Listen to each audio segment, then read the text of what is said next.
Dave Anderson here with the Fisherman magazine. It's February 8th. These are your headlines. Connecticut's been busy stocking this week. They put some big salmon in the Naugatuck River, and they stocked sea forel and brown trout in 6 lakes. Also, hearing that the recent stable weather has kicked up the striper fishing in Rhode Island waters. And lastly, we're still hearing about lots of safe ice to the north and to the west, and some really nice fish coming through holes in the ice there. Stay tuned for all that and more on this week's New England Fishing Forecast. The Fishing News is sponsored by these fine partners.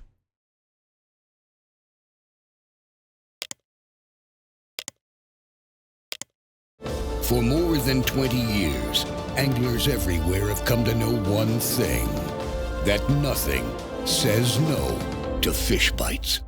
Before we begin, we've got a couple news items for you guys. The first one comes to us from Connecticut. It's all about the stocking that's been going on there. They finally wrapped up their 2023 salmon stocking. Yes, that's right, 2023. These fish were supposed to be stocked back in December, but because of all the rain, we had 17 inches of rain between Christmas and now, which made it impossible for them to stock until this week.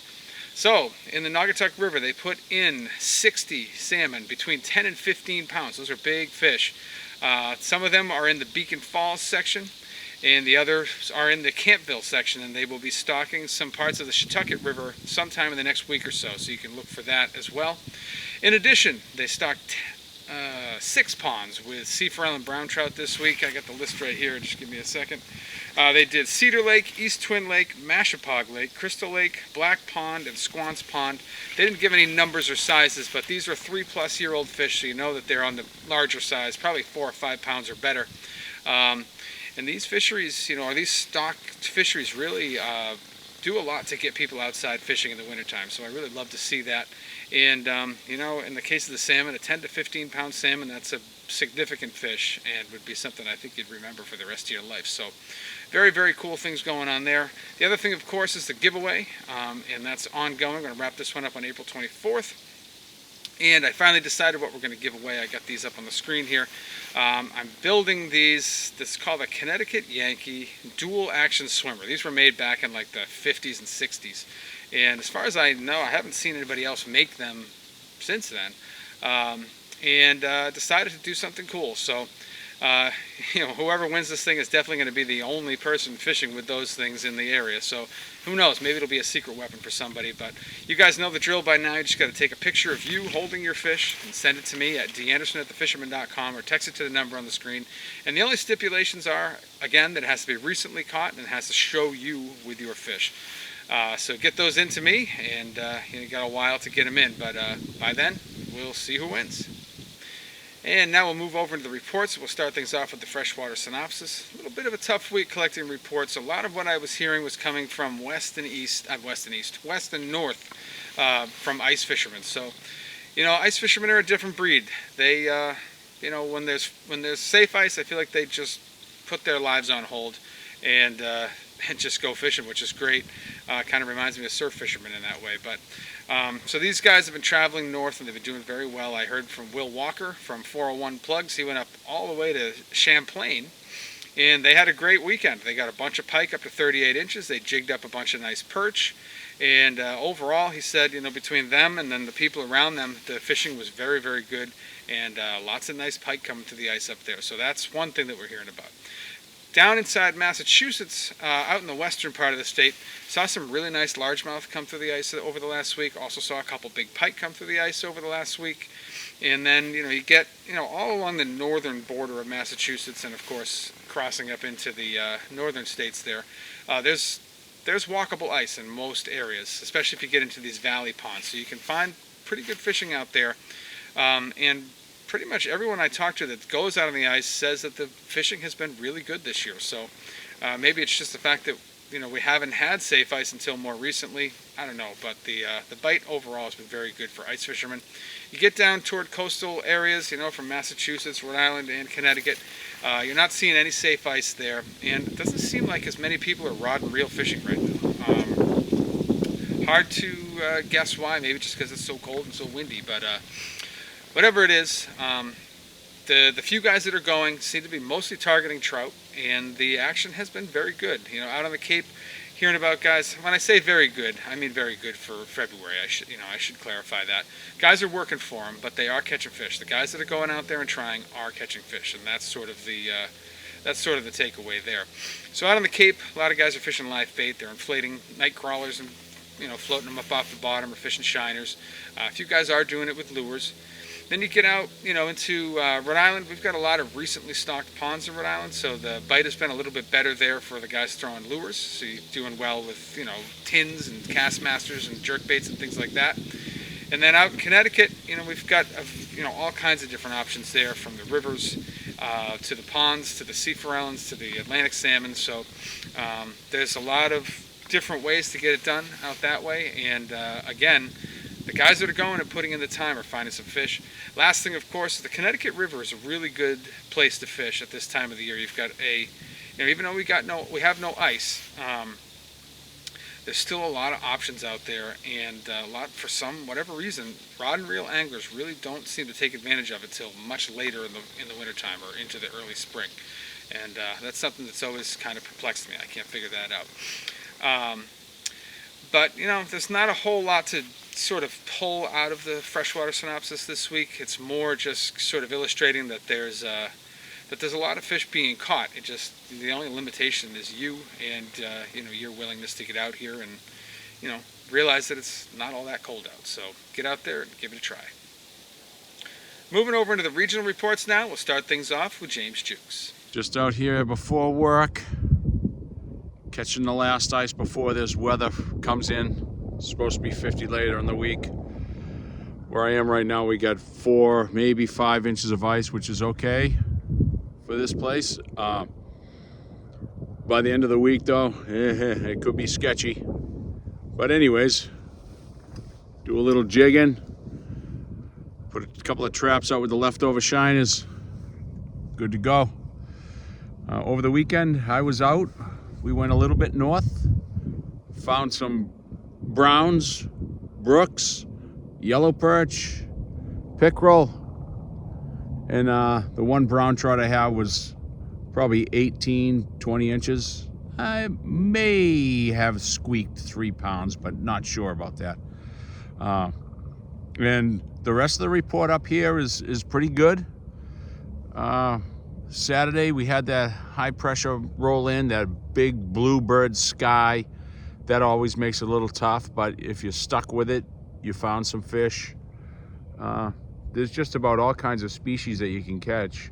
The only thing I haven't heard of is any striper holdover fish at all. None up here. Not sure how the Boston guys are doing, but they usually find something.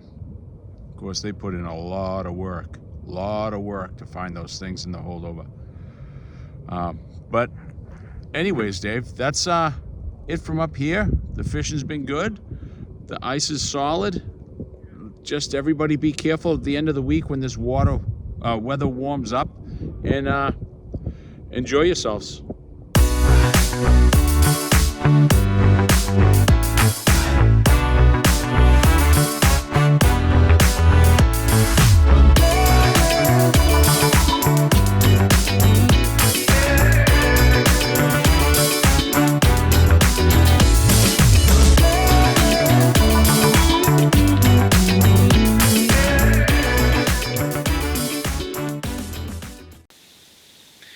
Next place we're hearing reports from is out on the Cape, and we talked about this, at length in the freshwater synopsis. We'll cover it again.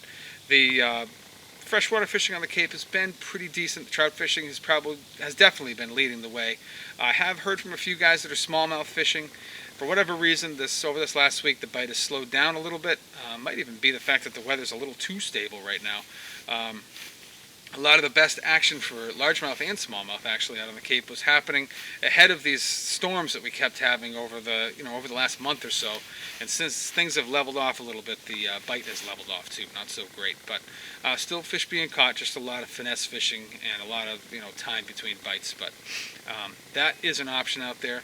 And of course, the live bait fishing for trout has been probably your best bet to get the rod bent in that region. No saltwater fishing at all that I've heard of in Massachusetts waters this week. And we'll wrap things up in Massachusetts with a check-in with Rowan Lytle out west. driving around, looking at some places. Just got off the ice probably about an hour ago. Things were starting to look a little sketchy, as you can see. Edges are starting to go. You're probably going to need a plank to get on some of these lakes and ponds, the ones that you can still fish. So word of caution, but I mean, I'm still fishing. I put a lot of miles on this week. I went out, Central Mass. I fished out here in Western Mass and all the way to the Berkshires. So from Central Mass all the way to the Berkshires and almost to the New Hampshire-Vermont border on the Massachusetts side. A lot of places that are, we never had the chance for black ice to literally set up. So what's here is just crap. It's just frozen snow, which doesn't make it, any better. So I don't know, with these warm temps coming up this weekend, I think Saturday they're calling for maybe breaking records for warmth in February. I believe it's the 10th, so February 10th, warmest day on record. None of that's going to be good for any of this ice. But the good thing is that on Sunday there's going to be a cold front that's supposed to come in. I don't know how long it's going to last for, but this is another one of those Arctic blasts. Things are supposed to get down into the teens, I think. So I don't know. We might get a second round. I'm not sure. But I mean, as far as fishing goes, it's been phenomenal if you can get out, I haven't had much open water to play with, so I don't know what's going on there. But as far as ice goes, if you can get out on the ice, man, it's just been really good. No fish is worth, getting hurt or losing your life for. But if you can safely do it, even with the highs, the lows, the fishing continues to be really good. Panfish, pike, bass, pickerel, all the above. Obviously, I've had a really good pike year this year. I target them a little bit more after doing my homework for the past couple of years. But with that said, I'll have another report next week, and we'll see what goes on from there. All right, stay safe. Catch you guys later. Moving over into Rhode Island now, we'll start things off with TJ Kopecky. Thanks, Dave. Hey guys, nice to be back. I had a great vacation in Florida a couple weeks ago, and the weather was beautiful. Had one cold day. Did a lot of fishing. Actually did better fishing in the freshwater than I did in the salt. Salt was a little more trashy fish, but there's tons of fish to catch and lots of stuff to do in Florida. It was great. I mean, those guys fish 350, 360 days a year down there. So they definitely, you can go down there and you can learn a lot from watching them and kind of trying to bring it up here to fish. This week I just want to throw in maybe a tip or a trick that I use with some of my stuff, and I'm going to try and get a tip or trick in every week when I do the report. I know fishing's a little slow, and we're going to get to some reports. I do have some good reports. But first tip of the week is for those guys who use gulp, which I use a ton of gulp. I take this and I'll save them and I'll use them in my to-go bag, and I'll fill it up with other stuff. Don't throw them away. When you open these and you cut that plastic, don't peel that plastic off. You just cut that little X in the middle there and it won't leak. It's guaranteed, it's proven. I've tried it, I've tested it, I know it does. So, little trick, little tip. I also, if you don't have any of these, I like to save some of my maybe your old Chinese food containers. These work really good and they don't leak either. If you want to store some gulp in it, different varieties. If you're going on a boat trip and you want to take a bunch, instead of bringing all of your your gulp containers like this, or this, and once you open them, they might not seal back and they'll leak. So another little trick I do is I have this big container, and this was an old pretzel container that I use. It's big, it's easy. I have an assortment of all kinds of gulp in there. I even throw some of my other swim baits in there just to get that flavor on there. So a little tip and trick, this gulp juice works on everything. It does. It's like buying the gulp spray that you can spray on everything. So little tip for you, and hopefully that goes a long way for somebody who I mean, you might have seen it somewhere online in someone's YouTube video somewhere. But hey, just to keep things interesting. So for the reports, first off, I just want to congratulate Jeff Sullivan for that big catch this week. That big white perch that he caught. Not sure if it's a record or not, but man, that was a monster. And hey, congratulations to you, Jeff. I know you're watching. Other than that, obviously the freshwater, the ponds in the East Bay and over in Aquinic Island are great with trout. Willard Ave was stocked in Riverside with trout this winter, so if you have an opportunity to fish there, you can. So I tried to get out this past weekend. I was really dodging some skim ice. And there's a lot of that skim ice still around. So I think after this weekend, it should be gone. It's looking like there's going to be highs in the 50s on Saturday and 50s on Sunday. So it should warm up that water and spark maybe a bite. Could be a good largemouth bite. Could be a smallmouth bass bite. So you never know. But I think things are going to get a little hotter if that water warms up. So hopefully you guys can get out there and do some fishing. And I will catch you next week. So tight lines.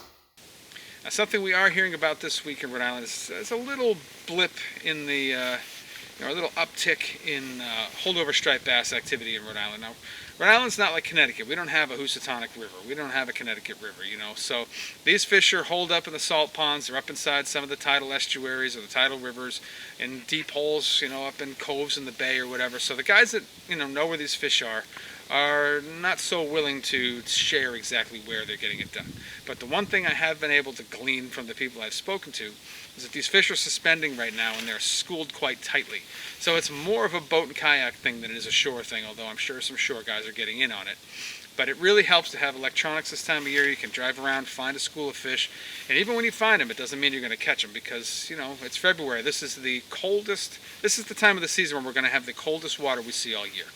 And that means the fish are going to be sluggish, more lethargic, and less likely to bite.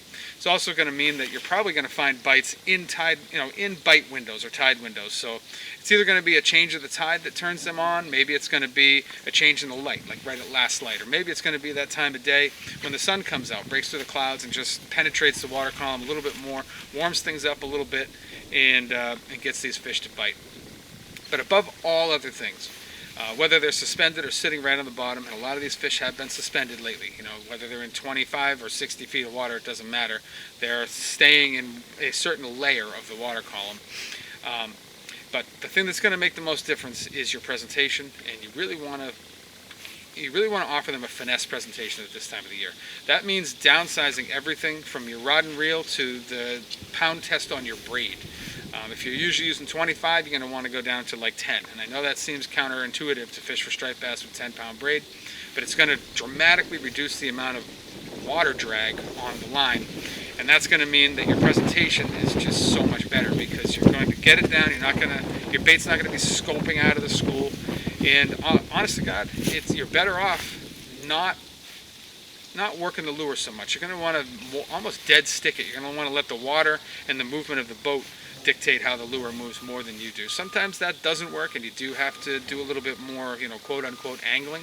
But a lot of times that, almost dead bait seems to do more damage. Just a little soft plastic on the lightest jig head you can use, get it down to their depth, and let the water do the rest.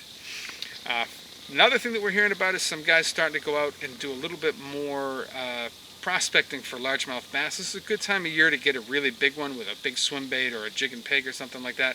Personally, I don't usually start till more toward the end of February, but if you guys are getting putting the oil on the old elbow and getting out there and giving it a shot, one of those guys is Jeff Sullivan, and he's going to talk about that right here. Thanks, Dave. Hey guys, this is Jeff back with another Lure of the Week, and this week I'm going to be talking to you about swim baits, early pre-spawn largemouth fishing in March, and I'm excited. I'm fired up for it. I can't wait. I've been largemouth fishing all my life for 30 years. They're my favorite fish to catch of all time. The largemouth are just special. So I dedicate a setup every year this time to one thing, and that's big swim baits. Big baits and big swim baits, but especially big swim baits. You can get all over the world. You can get swim baits and spend all types of money on them, but I like to stick to my, couple swim baits, stick to one big rod, and send it.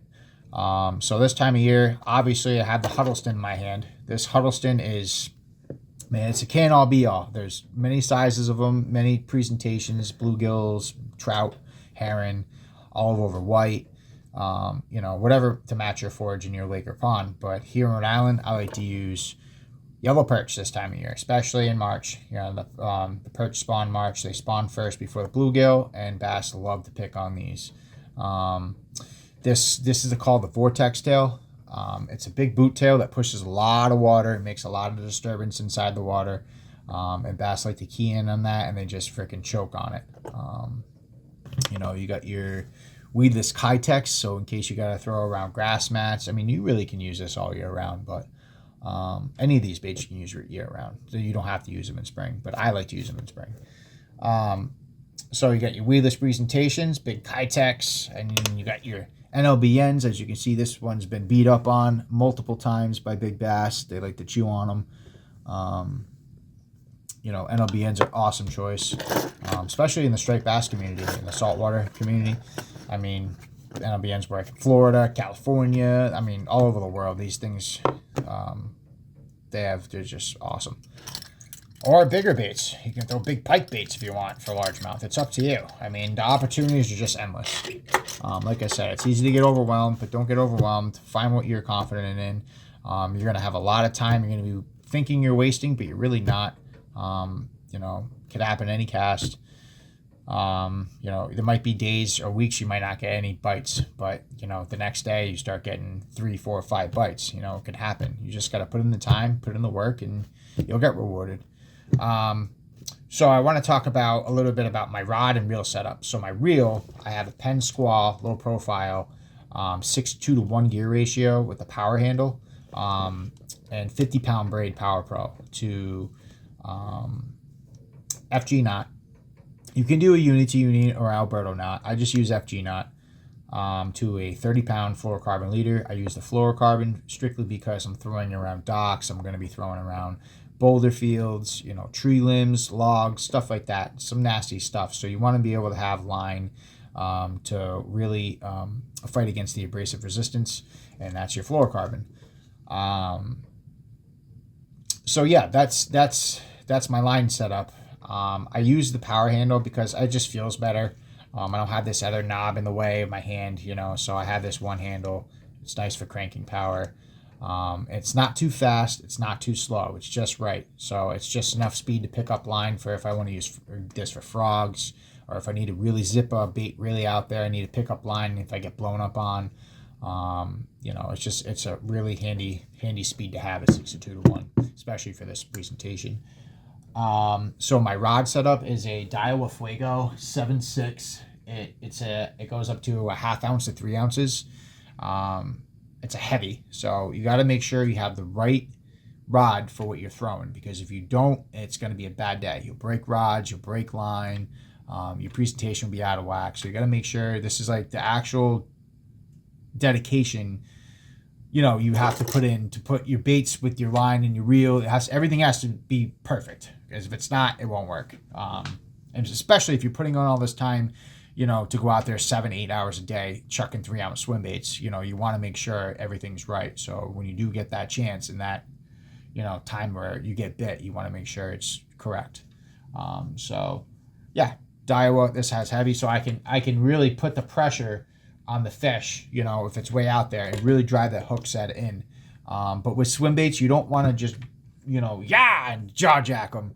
You want to sweep the rod and just reel tight. You don't want to freaking hook set like you're hooking a tog or you're hooking a perch or something. You know what I mean? So you want to just kind of sweep into the rod and let the rod do the work. The rod will keep it pinched. Just keep pressure on it. Spring's around the corner. I can't wait. So I'll be checking in on my green friends here in the next 2-3 weeks and see if they're there. If not, then every other day I'll be going out, and I'm excited. And so same time next week. And a little bit of a fishing report. The trout bite's on fire. If you put the time in, you will get rewarded with trout right now. And the white perch. If you guys are into white perch fishing, I suggest you get out there and do it, because they're chewing. I mean, they're like miniature stripers on light tackle. You really can't beat it. It's so fun, especially this time of year when people got cabin fever. They want to go out and wet a line. Go white perch fishing. If you're not a trout person, guarantee you'll be white perch fisherman. But hey, it's February. We're almost there. But all right, guys. Same time next week. Thanks. Another thing that we've been hearing about in Rhode Island, we touched upon a little bit last week, and we'll touch upon it here again, is the cod fishing has been very slow. A few of the head boats are running. They're finding a lot of bait out on the structure out there, but they're not finding a lot of codfish at all. They are finding a few choggies here and there, probably the occasional codfish. But, we'll keep an eye on things for you guys, and when things start to crank back up again, as they should with all that bait out there, we'll let you know, and you can hop on one of these boats and get in on some of that action. And now to wrap things up in Rhode Island, we'll check in quickly with Captain John Lee from JL Charters. I've been very busy with the boat, getting that thing ready for the spring. If you're on the fence about buying a project boat, you find a boat, it's a steal. There is a lot that goes into a project boat, and it's quite a bit of work. It's rewarding, but it's a lot of work. It's a lot of money. It's a lot of time.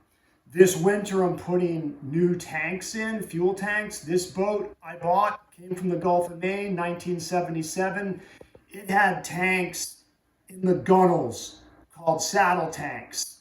And I removed those saddle tanks, cut the deck out, and I'm gonna put brand new tanks under the deck, which is gonna open up my rails for rod holders. I'll be able to put stuff under there. It's just gonna really improve things for me. But that's work. I'm also gonna put an autopilot in and some other odds and ends. Anyway, all this boat work has kind of made my brain into kind of mush. I haven't thought much about fishing. I did clean up my shop, and I will start going through my tackle, getting that ready for the spring. From mid-February on, time seems to get truncated. So start planning now, because it's going to be here. Take care. Moving over into Connecticut, we have a lot of people out looking for trout and salmon, and that's understandable. The state's been doing a phenomenal job this year, doing a lot of stocking. They're putting a lot of big sea frelons in. They just put those giant salmon in, 10 to 15 pounds if you missed it in the intro. And that is definitely drawing a lot of people out of the, out of their dens to do some wintertime fishing and to realize that it's not that bad. It's not that cold out here. And the fishing can be really good, especially with recently stocked fish. They're, typically very willing to bite. So we're hearing a lot of guys doing that. I actually did finally see some photographic evidence of the first sea frelon that I've seen that was caught from Connecticut waters over this winter. So that's kind of cool to see. Another thing that we're hearing about is, as we talked about a little bit in the freshwater synopsis, is, not a lot of guys are doing it, but we have no ice on the coves of the Connecticut River, but the fish are all still there. So the few guys that are going out in the boats and fishing those areas are finding pickerel, they're finding pike, they're finding the occasional striped bass, they're finding some largemouth bass, smallmouth bass, calico bass, yellow perch, white perch, on and on and on. There are so many species in the Connecticut River and all these coves, whether it's Chapman Pond or Hamburg Cove or Wethersfield Cove or any of the other ones, they are all going to hold fish. You can do it with little jerk baits to catch pickerel and largemouth and small striped bass. You can go a little bit bigger, maybe get yourself a pike or a larger striper. You can fish a big sucker or a big shiner under a bobber and target pike. I mean, it's no different than ice fishing. It's just like ice fishing with no ice. And you have an opportunity to catch some really good fish. I've done it many times in my life. I highly encourage you guys to give it a shot yourselves. It's definitely one of those things that's just dramatically overlooked in Connecticut, and it's a great fishery. For a little bit more on things going on in the Connecticut River region, let's toss it over now to Captain Mike Roy from Real Cast Charters. We are now 2 months away from the start of our striper season. We'll start fishing on April 8th, and I'm getting in some new gear. I want to show you the setup I'll be using for early spring striper fishing. Now, we're fishing all small soft plastics, so these are 5 to 7 inch finesse fishing sluggos, usually on about a 1/2 ounce jig head. So you want a lightweight rod. This is a G Loomis GCX 844 SF. Now this rod, it's lightweight and sensitive, which you need, but it's also a faster taper. Reason why that's important is you don't want a super soft rod, because when you go to snap the jig, that too much rod flex is not going to move the jig well. You're not going to be able to set the hook well, and it's not going to cast as far. So you want a faster taper rod like these GCX inshore rods from G. Loomis. These are perfect for that type of fishing. And usually a 4,000 size spinning reel. You could use a 3,000, 4,000, or 5,000. The 4,000 and 5,000 size reels from Shimano are the same bodies, just with larger spool, more line capacity, and different knob configuration. So this right here is a Sustain 5,000. It's spooled with 15-pound Power Pro Super Slick. You want a thin diameter braid so it doesn't create drag on the lure. You get a more natural presentation and better casting distance with thin line. And you could do a 4,000 or 3,000, a Stratic, Vanford, or Sustain are all perfect setup for that kind of early spring fishing. So hope your winter is going well, and I'm here getting prepared for the upcoming season. And we were talking about those big salmon that they just put into the Naugatuck River. I asked Rowan Lytle to give us some insights on how to catch those fish, since that's one of his areas of expertise. So without further ado, here he is. Hey everybody, so very different looking conditions through the rest of the week. A lot of the rivers in the state have dropped quite a bit, cleared up. It is mostly sunny most days, fairly warm, looking at some very nice mild weather coming this weekend. So a great time to get out and fish. One of the options at the moment, the state of Connecticut has stocked out some of their last broodstock Atlantic salmon of the year. These are the actual broodstock, the fish that are used to produce the juveniles. So they're the largest fish. There's also not very many of them. So, although it may seem like a fantastic opportunity to go catch out a bunch of freshly stocked fish, they do spread out from the stocking locations fairly quickly. And the Naugatuck was stocked already. As of this, I don't know if the Shetucket has been yet, but likely will be during this week if they haven't already. But you're going to want to cover water fairly efficiently. If you're using a fly rod, I recommend two-handed casting, or you really need to bring a good solid one-hand cast, and don't just stand in one spot and fish, move around. Now these freshly stocked salmon should be fairly grabby. The water temperatures are good for them to move and feed, so they're not just gonna sit there and you know, you might be able to get one by beating it on the head repeatedly, but you're better off covering territory and moving around rather than standing in one spot and fishing hard. But semi-large presentations, spoons, larger flies. The water's, you know, like I said, warm, and they should be grabby, but they also will peck at the back of flies. So make sure your hook point is fairly close to the back of whatever you're presenting, whatever lure or fly it is. And remember, it is single free swinging hooks only, and you can keep fish, but it's just one. So bear that in mind and get out and try and catch some of those salmon. And wrapping things up in central Connecticut, we'll toss it over now to Matt Stone from Black Hall Outfitters. What's up everyone, Matt here at Black Hall Outfitters in Westbrook with this week's fishing report. Definitely midwinter stuff, but there is still a lot to do out there. There's not much ice. Most of our ice has cleared up, and if anything, it's around the edges and usually skim ice if you're trying to launch a kayak or something along those lines in freshwater. A lot of panfish available, crappie, yellow perch, kind of those fish that tend to bite all winter. The old pickerel, always going to bite all winter. Trolling small plugs, low and slow, small soft plastics is a fun way to catch some fish, put a bend in the rod. Or yesterday I was able to find a bunch of crappie out deep in about 30 feet of water. You can vertical jig those guys, something to do, something to enjoy your day out there. Holdover bites still available, all the normal spots for those guys still producing. So a couple more months of winter, hang in there, and hopefully some warmer weather soon. Going out west, there's really only two things guys are targeting. Hearing about guys fishing some of the smaller rivers like the Mill River or the Norwalk River for trout, and you're hearing about guys hitting the Housatonic for striped bass. The trout bite has been very good, especially after we get some rain. Guys have been doing it with worms and mealworms and drifting shiners through some of the riffles, or throwing all different kinds of artificial baits and catching. And then in the Housatonic, what I've been hearing is that it's been okay. Guys are working for them a little bit more. You know, the water's colder. And weather's been a little bit more stable, which has not given them as many reasons to feed. But guys that are downsizing are doing well on smaller fish during the day, and then the ones that are grinding it out at night are not getting as many hits, but they are finding some decent fish, up into the mid 30-inch class right now. So overall, fishing in the Hoosies is not what it was in December, but it's still a viable option for anyone who wants to bend the rod. To wrap things up in Connecticut now, we'll toss it over now to Max Finch from Fisherman's World. This past week, we've seen a lot of nice stripers caught in the upper Housatonic. Again, on the soft plastics, Gravity Tackle's been number one, Lunker City. We're fully stocked up in the shop on leadhead, soft plastic. The herring influx has actually picked up. I've seen some guys bringing them in, and then I heard Norwalk Harbor has some upper towards, the Maritime Center, and then guys fishing down, Capt Pasture Beach, and then the sandbar near the Coast Guard Auxiliary at low tide. And I have heard of a lot more herring to our west in the Greenwich area. So that's, some spots to try. And then, local rivers are fishing well. We've seen some nice trout being caught in the Fairfield and the Mill River, the Norwalk River area. But yeah, that's what's going on this past week. Thanks and good luck.